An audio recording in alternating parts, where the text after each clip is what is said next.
Rhythm room में आकर इधर उधर देखने लगा। हालांकि वो खुद भी बहुत परेशान था, पर फिलहाल वो ये देख रहा था कि रिद्धि कहाँ सो रही है।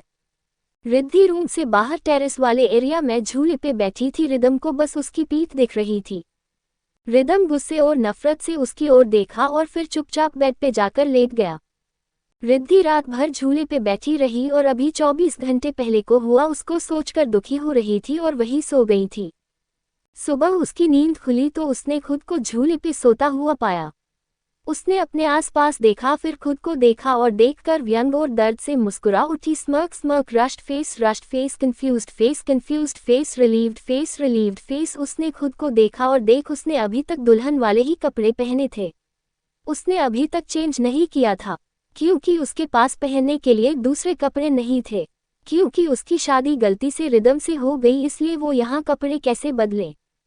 रिद्धि बहुत परेशान हो रही थी। उसको समझ नहीं आ रहा था कि वो क्या करे, क्योंकि उसके मामाजी ने भी उससे रिश्ते तोड़ लिए हैं, तो वो अपने घर से भी कपड़े नहीं सकती थी और दूसरे कपड़े पहनने के लिए उसे मार्केट से लाने होंगे, लेकिन वो दुल्हन के जोड़े में मार्केट भी नहीं जा सकती थी। वो ऐसी दुविधा में थी और रूम के अंदर आ गई। उसने देखा रिदम रूम में नहीं है, उसका लैपटॉप और फोन भी नहीं था, मतलब रिदम रूम से जा चुका है। रिद्धि परेशान होकर वहीं बैठ गई। तभी उसके रूम का गेट खुला। कविता जी रूम के अंदर आकर अपने हाथ में लाए हुए कुछ कैरी बैग रिद्धि को देते हुए बोली, रिद्धि बेटा, मुझे ये तो नहीं पता कि सच क्या है झूठ क्या है, लेकिन एक बात है जो मैं तुमको बताती हूँ, जो मैंने किसी को नहीं बताया नहीं अभी तक। शादी वाली रात में किसी काम से बाहर की तरफ गई थी, तो मैंने एक देखा सहनाया एक स्टॉल को ओढ़कर होटल से बाहर जा रही थी। जब तक मैं उसे कुछ कह पाती वो गाड़ी में बैठकर बाहर चली गई। मैं अभी उसी सोच में डूबी हुई थी कि मुझे नीता ले गई अपने साथ में कुछ पाती, उससे पहले ही बाकी रस्मों के लिए सभी लेडीज ले गई। हम लोग वाकई की रस्में कर रहे थे, उन सब में बहुत टाइम हो गया और तभी सब लोग बोले कि वरमाला की रस्म के लिए दुल्हन को ला रहे हैं। दुल्हन को आते देख मेरे दिमाग से ये बात निकल गई। मुझे लगा सहनाया किसी काम से बाहर गई होगी, 1-2 मिनट के लिए बाहर गई होगी, तो मैंने भी ये बात दिमाग से निकाल दिया और हम लोग शादी की रस्मों को देखने लगे। सारी बात सुनकर रिद्धि बोली, कविता मैम, अगर आपने सहनाया मैम को बाहर जाते देखा था तो आपने कल ये वाली बात सबके सामने क्यों नहीं बताई? क्योंकि बेटा, अगर मैं ये बात रिदम को बताती तो रिदम मुझसे सबूत मांगता, जो मेरे पास नहीं था। और दूसरी बात, रिदम को लगता कि मैं रिदम और सहनाया की शादी के पहले भी खिलाफ थी, इसलिए मैं जानबूझकर ये इल्जाम शाहनाया पे लगा रही हूँ। इसलिए मैं सबूत के अभाव में चुप रही। पर बेटा, तुम अगर सही हो और सच वो ही है जो तुम बता रही हो, तो हमको सच का पता लगाने के लिए कुछ करना होगा। लेकिन अभी तुम इस घर में रिदम की बीबी की हैसियत से रहो, रिदम की थोड़ी बहुत नाराजगी भी झेल लेना। सच का पता लगाने के लिए तुमको थोड़ा और खुद को मजबूत करना होगा, और तुम्हारे साथ मैं और माँ दोनों हैं। तुम बस कैसे भी करके इस घर में सच के बाहर आने तक रुक जाओ। और तुम अब ये कपड़े बदल लो। मुझे पता है शर्मा जी तुमको माफ नहीं करेंगे, इसलिए तुम्हारे पुराने कपड़े आने का तो सवाल ही नहीं। मैंने अभी हमारी डिजाइनर को बोल के तुम्हारे नाप के कपड़े मंगवाए हैं, साथ ही वो अभी आगे के कपड़े के बनवाने के लिए तुम्हारा सटीक मेजरमेंट लेने के लिए उसकी असिस्टेंट आए हैं। वो तुम्हारा माप लेकर आगे के कपड़े बना के भेज देगी। तब तक तुम ये थोड़े अनफिट कपड़े पहनकर चेंज कर लो, शाम तक तुम्हारे दूसरे कपड़े आ जाएंगे। रिद्धि उनकी बात सुनकर कुछ न बोली, चुपचाप कपड़े ले लिए। कविता जी उसके सिर पे हाथ फेर कर रूम से चली गई। रिद्धि बेमन से एक ड्रेस लेकर वॉशरूम चली गई। दूसरी ओर रिदम आज जल्दी ही ऑफिस आ गया था, तो अभी तक कोई ज्यादा स्टाफ नहीं आया था। उसने पियोन को बोलकर अपने लिए कॉफी मंगवाई और कॉफी पीते पीते अपनी कुछ फाइल मंगवाए और उनको देखने लगा। रिदम अपनी फाइल इधर से उधर पेज पलट रहा था। गुस्से से उसका किसी भी फाइल में मन नहीं लग रहा था। वो बार बार शाहनाया और रिद्धि की बातें ही सोच रहा था। रिद्धि नहाकर एक वाइन कलर का सूट पहनकर नीचे आ गई। उसके आते ही वो अपने ऑफिस के लिए निकल ही रही थी कि उसको कविता जी और दादी ने रोक लिया। उधर ऑफिस में रिदम गुस्से से फाइल फेंक रहा था, तभी उसने बेल बजाकर रिसेप्शन पे बैठी लड़की तारा को बुलाया और बोला, ये खन्ना एंड खन्ना ग्रुप की फाइल कहाँ है? तारा बोली, सर वो तो रिद्धि को पता होगा, क्योंकि आपके सारे काम वही देखती है। और तारा कहाँ है, आई क्यों नहीं अब तक? रिदम ने गुस्से से अपना फोन निकाला और रिद्धि को फोन लगाने लगा। रिद्धि का फोन बंद आ रहा था। उसने कई बार ट्राई किया, हर बार उसका फोन बंद आ रहा था। हार कर वो गुस्से में जाते जाते तारा को बोला, रिद्धि को फोन लगाते रहो और उसका फोन लग जाए तो उसे बोलना जल्दी ऑफिस आए। इतना कह के रिदा गुस्से में वापस अपने केबिन में चला गया। रिदम गुस्से से अपने केबिन में टहल रहा था, तभी उसके फोन पे किसी का फोन आया। रिदम से फोन देखा, फोन दादी के नंबर से आ रहा था।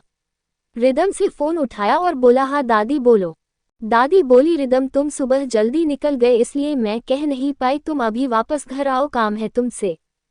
रिदम बोला, क्या काम है दादी, शाम को कर लेना। दादी थोड़ा कड़क होकर बोली, रिदम तुम अभी आधे घंटे में घर पहुंच रहे हो और बिना आगे सवाल किए घर आओ। और रिदम के कुछ भी कहने से पहले फोन काट दिया। रिदम गुस्से से फोन को देखने लगा और बिना कुछ बोले चुपचाप घर के लिए निकल गया। और रिदम घर पहुंचकर दादी से थोड़े गुस्से में बोला, यह क्या बचपना है दादी, आपने मुझे ऑफिस से क्यों बुला लिया। तो दादी बोली, रिदम बेशक तुम्हारी शादी कैसी भी परिस्थितियों में हुई हो, लेकिन अभी तुमको कुछ रस्म है जो पूरी करनी है। कुछ रस्में होती है जो भगवान से जुड़ी हुई है, वो हमको करनी होते हैं। तो बेटा तुमको रिद्धि के साथ मंदिर जाना होगा, शिवजी के मंदिर, और वहां जाकर तुम दोनों को अपने हाथ के जो कंगन है वह खुलवा कर आने हैं। मंदिर जाने की बात से रिदम बहुत बुरी तरीके से भड़क गया और गुस्से में बोला, दादी आपके कहने पर मैंने इस लड़की को इस घर में रहने की इजाजत दी, वह कम है क्या जो अब आप मुझसे यह नया ड्रामा करने को कह रही हो। रिदम की इस बात पर दादी भी गुस्सा कर वह भी थोड़ा ऊंची आवाज में मत बोली, हम तुम्हारे बुजुर्ग हैं और हम जो कह रहे हैं कुछ अच्छे के लिए कह रहे हैं। अब तुम ज्यादा अपना मुंह ना चला करके हमने जो कहा है उसको करो और अभी इसी वक्त हमारे कहने पर रिद्धि के साथ मंदिर जाओ। फिर उसके बाद वह रिद्धि की तरफ गुस्से से देखने लगा। तभी दादी ने रिद्धि से बोला कि बेटा डरने की जरूरत नहीं है, तुम जाओ मंदिर और अपने हाथ के कंगन दोनों खुलवा करके आओ। और दोनों मंदिर के लिए निकल गए। पूरे रास्ते रिद्धि और रिदम एक दूसरे से कुछ ना बोले, चुपचाप वह बस चले जा रहे थे। मंदिर पहुंचकर रिदम ने गाड़ी को पार्क किया और रिद्धि मंदिर के अंदर पहुंच गई। वहां मंदिर में पुजारी जी ने पूजा करने के लिए दोनों को आगे आने को कहा। रिदम और रिद्धि दोनों आगे आए। रिदम की दादी ने पुजारी जी को पहले फोन करके बता दिया था कि हमारे नाती और उनकी पत्नी आपके मंदिर में आ रहे हैं। तो पुजारी जी ने दोनों को पूजा करवाई और उसके बाद दोनों के हाथों की जो कंगन थे वह खुलवा कर और दोनों को हमेशा खुश रहने का और जन्म जन्म का साथ बने रहने का आशीर्वाद दिया। इस बात पर रिदम गुस्से से भर उठा, लेकिन फिर नजर नीचे कर लिया और जाने की इजाजत मान गई। दोनों जाओ बेटा वापस घर आ जाओ। और घर पहुंचकर रिदम घर से जाने लगा। तभी दादी बोली, तूफान की तरह कहाँ जा रहे हो, अब वैसे भी शाम हो चुकी, ऑफिस जाना जरूरी है। तो रिदम बोला, जरूरी है तभी तो जा रहा हूं मैं। बिना दादी के दूसरे सवाल का इंतजार किए घर से निकल गया और रिद्धि भी रूम में चली गई। रिद्धि का फोन नहीं था उसके पास।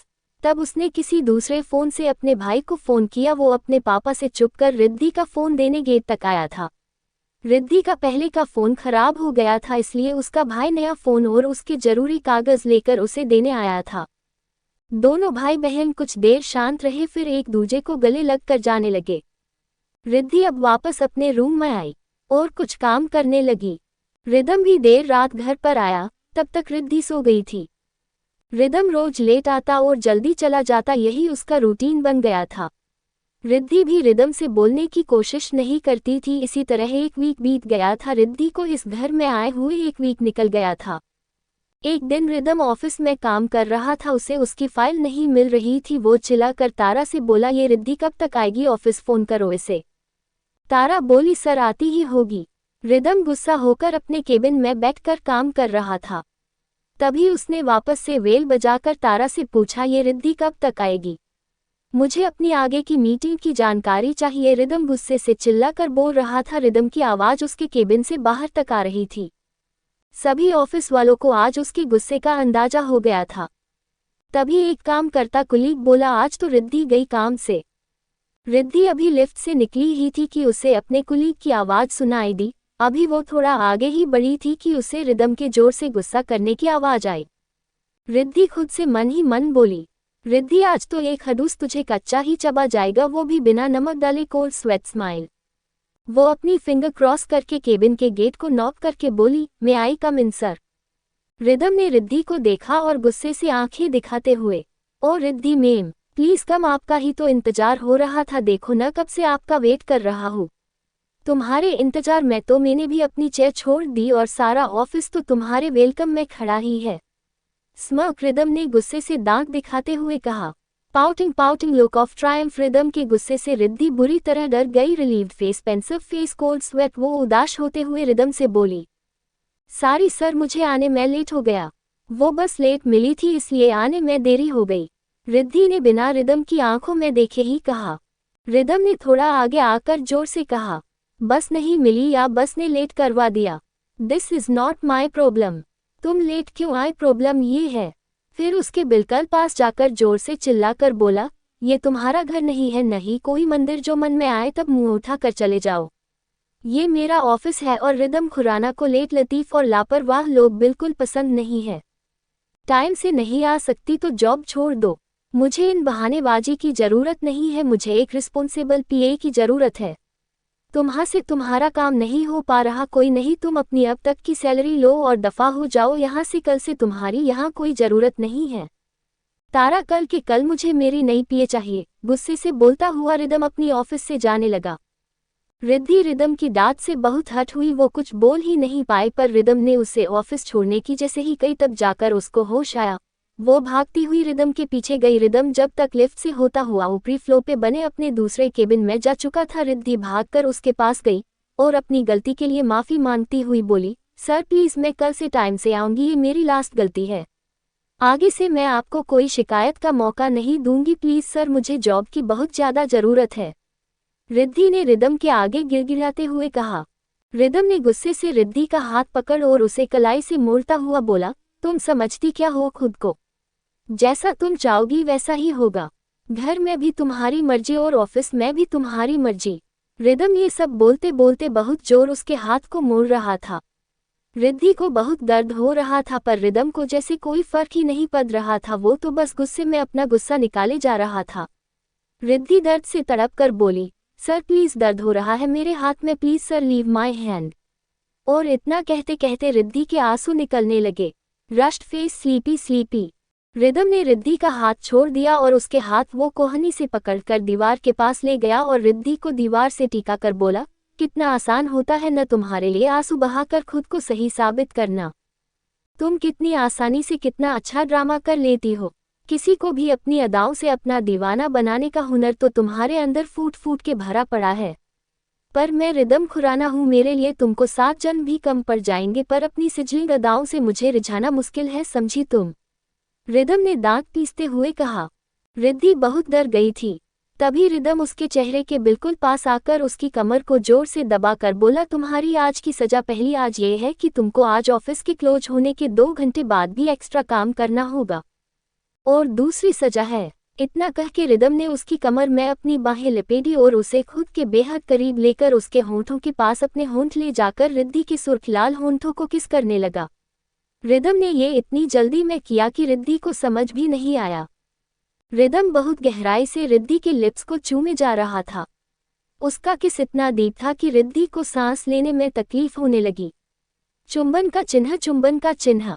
रिदम बहुत गहराई से रिद्धि के लिप्स को चूमे जा रहा था। काफी देर तक वो रिद्धि के लिप्स के साथ खेलता रहा। फिर रिदम ने रिद्धि के लिप्स को छोड़ दिया और उसे बैक घुमा दिया और रिद्धि की बैक पे किस करने लगा। बैक से किस करता हुआ रिदम धीरे धीरे रिद्धि के नेक पे किस करने लगा। रिदम बहुत ही गहरे तरीके से किस कर रहा था कि रिद्धि को दर्द होने लगा था, पर रिदम अभी भी वैसे ही किस किए का रहा था। अभी उसने रिद्धि के गर्दन को आगे करते हुए उसकी नेक पे किस करने लगा। वो इतने बुरे तरीके से किस कर रहा था कि रिद्धि के बेक और नेक पे लाल लाल निशान दिखने लगे।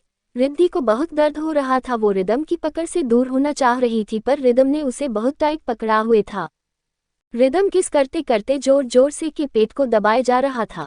रिदम का एक हाथ रिद्धि के ऊपर बियर में चले गए। वो रिद्धि की बी के ऊपर हाथ रखकर प्रेस करने लगा, जिससे रिद्धि को दर्द हो रहा था। उसके कोमल नाजुक से ब्रेस्ट को रिदम बेरहमी से दबा रहा था, जिससे रिद्धि को बहुत दर्द हो रहा था। रिद्धि दर्द से तड़पते हुए बोली, प्लीज सर, अब और नहीं, बहुत दर्द हो रहा है। और इतने कहते कहते वो रोने लगी। Rushed face few few. रोने की आवाज से रिदम ने उसे छोड़ दिया और उसे धक्का देकर बोला, दूसरी सजा समझ आ गई होगी। आगे से अपनी गलती का ध्यान रखना, दोबारा वही गलती की तो यही सजा दुगनी हो जाएगी। इतना बोलकर गुस्से से वॉशरूम की तरफ चला गया। रिद्धि वही खड़े खड़े रो रही थी। रिद्धि रिदम की वजह से बहुत डर गई थी। वो अपना बैग और रिदम की फाइल लेकर नीचे वाले केबिन में जाने के लिए मुड़ गई थी। रिद्धि फाइल लेकर नीचे आ गई थी। वो आज के सारे इवेंट्स को चेक कर रही थी और बाकी की सब्जी वो फाइल जो रिदम को चेक करनी थी उनको एक जगह लेकर आ गई थी। रिद्धि रिदम के गुस्से से बहुत परेशान हो गई थी, इसलिए वो बस अपना पूरा फोकस बस अपने काम पर कर रही थी। रिद्धि एक तरफ फाइल में बिजी थी तो रिदम फाइल चेक करने में बिजी। दोनों ही अपने अपने काम में मशगूल हो रखे थे। रिदम पूरे दिन अपने काम को करता रहा और रिद्धि वो बस अपने काम के अलावा घड़ी को भी देख रही थी, क्योंकि उसे एक एक्स्ट्रा काम भी करना था। सभी लोग ऑफिस टाइम पूरा होने के बाद अपने अपने घर के लिए निकल गए थे। रिद्धि अभी भी फाइल में बिजी थी। रिदम भी घर आ गया था। ऑफिस में अकेली रिद्धि ही थी और वॉचमैन जो उसके जाने का इंतजार कर रहा था। रात का 9 बजे रिद्धि फ्री हुई। वो जल्दी जल्दी ऑफिस से निकली और जल्दी से बस स्टॉप पे आई। वहां बस भी नहीं आ रही थी। वो काफी देर तक वेट करती रही। लास्ट में वो ऑटो करके घर के लिए निकल गई थी। उसको घर आते आते 10 बज गए थे। कविता जी के अलावा सभी लोग सो चुके थे। कविता जी शायद वो रिद्धि का इंतजार कर रही थी। रिद्धि आई तो वो बिना उसकी ओर देखे उसे अपने साथ किचन में ले गई और बिना कोई सवाल किए उसे खाना खाने को बोली। वो बहुत प्यार से बोली तो रिद्धि भी कुछ न बोली, चुपचाप खाना खाने लगी। खाना खाकर रिद्धि रूम में आई तो रिदम सो चुका था। रिद्धि भी आके फीकी स्माइल देकर अपने कपड़े बदल कर बिना शोर किए वो भी चुपचाप सोने चालू गई। सुबह वो जल्दी उठ गई थी और उठकर घड़ी में टाइम देख रही थी। वो फटाफट तैयार हुई और जल्दी ऑफिस के लिए निकल गई। रिद्धि आज जल्दी ऑफिस आ गई थी। वो अभी अपने काम में लगी हुई थी, तभी उसके पास उसके भाई रोहन का फोन आया। वो साइड में आकर बोली, हाँ रोनी तू चिंता मत कर, तेरी फीस आज ही भरी जाएगी। कैसे भी करके आज मैं आऊंगी, तू सीधा बैंक पहुंच, मैं यहाँ से निकलने का इंतजाम देखती हूँ। रिद्धि ने अपने मामा के बेटे रोहन से कहा, जो रिद्धि से अपनी सगी बहन से भी ज्यादा प्यार करता था। आज उसे कॉलेज की फीस भरनी थी जो उसके पापा के पास पूरे नहीं होने के कारण वो रिद्धि से ले रहा था। रिद्धि भी रोहन से बहुत प्यार करती थी, इसलिए वो उसके लिए अपना सब कुछ देने को तैयार थी। आज रिद्धि को कैसे भी करके बैंक जाना था ताकि उसके भाई की फीस भरी जा सके।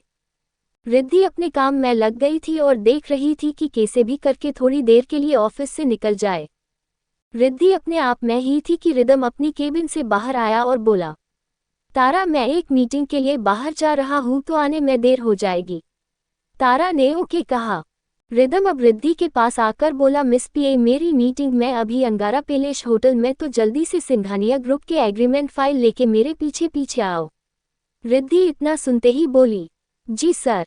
रिद्धि और रिदम दोनों मीटिंग के लिए निकल गए और मीटिंग अच्छे से हो भी गई। तभी रिदम बोला, तुम जाओ तो जा सकती हो। रिदम ने इतना ही कहा होगा कि शाहनाया ने आकर रिदम को गले लगते हुए बोला, कितना वेट करवाते हो तुम, चलो अब जल्दी चलो, मैंने रूम बुक करवा लिया है, रूम नंबर 301 में हम लोग चलते हैं। रिदम ने बस हल्के से मुस्कुरा कर ओके कहा। वही रिद्धि रूम की बात सुनते ही चुप सी हो गई, फिर खुद से बोली, मुझे क्या कहीं भी जाए, किसी के भी साथ रूम में जाए, मैं तो बस 6 महीने तक हूँ, उसके बाद इनसे पीछे छूटेगा और इस बीच कई अपनी बेगुनाही का सबूत भी ढूंढ लूंगी और सैयद अपनी इज्जत पे लगे दाग को मिटाने की वजह से ही मैं इतना झेल रही हूँ। रिद्धि अपने ही ख्यालों में मग्न होते हुए रिदम और सहनाया के पीछे पीछे उनके रूम में ही आ गई थी, जिस बात पे सहनाया ने उसको डांट कर कहा, ओए मिस पीए ये हमारे रूम में कहाँ घुसी चली आ रही हो। सहनाया की बात ने रिद्धि को होश दिलाया और वो सहनाया को देखने लगी। रिद्धि अपनी बात पे झेंपी और बोली, सॉरी मैं। रिदम ने उसे कहा, तुम्हारा काम खत्म, अब तुम ऑफिस जाओ। रिदम के इतना कहते ही रिद्धि को सुकून की सांस मिली और वो सीधा होटल से बैंक गई जहां रोहन पहले से ही था। रिद्धि ने अपने अकाउंट के सारे पैसे निकाले और रोहन से बोली, अब मन लगाकर अच्छे से पढ़ना और आगे भी जरूरत हो तो तेरी दी है हमेशा तेरे आगे, तू बस अपनी स्टडी कर। इतना कहते कहते रिद्धि ने रोहन को गले से लगा लिया और रोहन भी गले लगे हुए बोला, मेरी दी दुनिया सबसे अच्छी दी है। थोड़ी देर बाद दोनों एक दूसरे से अलग हुए और रिद्धि ने बोला, चल बाहर बैठकर बात करते हैं। दोनों भाई बहन बाहर आ गए थे। रिद्धि ने रोनी को बोला, तू मामाजी को पैसों वाली बात मत बताना और जैसे अब तक स्टडी करता आया है वैसे ही करना। रोनी रिद्धि को देखकर बोला, दी तू कब तक ऐसा जीवन जीतेगी? पहले घर में माँ और उनकी बेवकूफ़ बेटी वो आपका जीना हराम कर देती और यहाँ शादी के नाम पे आपको लोगों ने मोहरा बनाकर आपको गलत साबित कर दिया और एक बार फिर से माँ और उनकी बेटी जैसे लोगों से सामना हो गया। तुझे तेरे हिस्से की खुशी कब मिलेगी? रोनी ने दुखी होते हुए कहा, जिस पे रिद्धि बोली, तू मेरी चिंता मत कर भाई, मेरी दुनिया ट्यूबर मामा जी ही है। हाँ मामा जी अभी थोड़े नाराज है, पर सच सामने आने के बाद वो मुझे माफ़ कर देंगे तो सब पहले जैसा हो जाएगा। और तू मेरी चिंता मत कर, तुझे पता है वहाँ एक चीज़ अच्छी है, वहाँ कविता मेम और दादी वो मुझे मामा जी की तरह ही प्यार करती है। एवन मैं टाइम से खाना नहीं खाती तो कविता मेम मुझे डांट कर बहुत प्यार से खाना खिलाती है और दादी वो तो बहुत ज़्यादा प्यार करती है। और रिदम सर की उनके आगे जुबान बंद रहती है। रिद्धि ने खिलखिला कर कहा, जिस पे रोनी बोला, हमेशा हंसती रहना दी। रिद्धि बोली, चल बहुत देर हो गई, मुझे वो खड़ूस मुझसे पहले पहुंच गया तो बहुत सुनाएगा, चल मैं चलती हूँ। रिद्धि और रोनी दोनों अपने अपने रास्ते निकल गए थे। दूसरी ओर रिदम पहले ही ऑफिस पहुंच गया था। रिद्धि अभी तक नहीं आई थी, वो इसी बात पे बहुत भड़क रहा था। वो गुस्से में अपनी केबिन में चक्कर काट रहा था कि प्रोजेक्ट्स की सारी जानकारी रिद्धि के पास ही थी तो वो बस रिद्धि के लौटने का ही इंतजार कर रहा था। रिद्धि जैसे ही आई, तारा ने आते ही बता दिया कि सर बहुत गुस्सा है।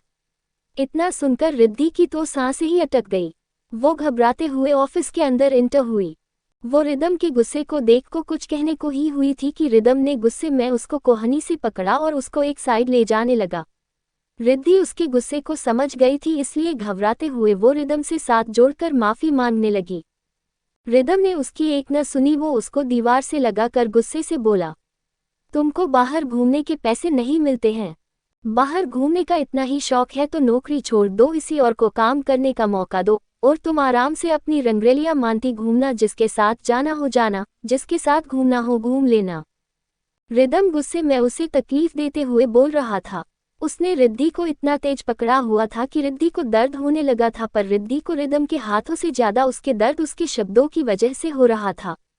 वो रिदम की बातों से आहत होकर बोली, आखिर क्या बोलेगी रिद्धि, और क्या ये रिदम ऐसे ही गुस्सा करता रहेगा? कमेंट करके जरूर बताएं।